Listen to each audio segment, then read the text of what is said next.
Nous avons développé en Guinée le projet qu'on a appelé Post-Ebogui. Post-Ebogui, c'est un projet qui nous permettait de suivre les guéris de la maladie à virus Ebola parce qu'on se posait des questions. Et la maladie à virus Ebola en Guinée a quand même fait plus de 2000 morts, plus de 3000 cas rien que pour la Guinée. Si l'on prend à l'échelle globale, c'est-à-dire tous les pays touchés, on a eu plus de 28 000 cas d'infection, plus de 11 300 décès. Donc c'était une épidémie sans précédent, c'est du jamais vu dans le monde depuis la découverte du virus en 1976. Et les questions que nous, on s'est posées à l'époque, que d'autres chercheurs s'étaient posées, mais ils n'avaient pas le matériel que nous avons pour faire ce travail-là, c'était ces guéris de la maladie à virus Ebola, qu'est-ce qu'ils deviennent? Est-ce que lorsqu'ils n'ont plus de symptômes de la maladie, on peut les considérer comme guéris? Ou bien est-ce que ce sont des personnes qui, plus tard, peuvent développer ce qu'on appelle des séquelles liées à leur maladie?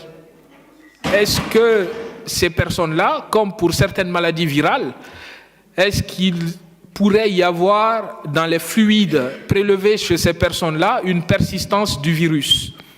On l'a vu dans le cas du VIH, on l'a vu dans le cas de Zika, que le virus persiste dans certains types de fluides et que ça peut même être à la base d'une contamination d'un individu à un autre.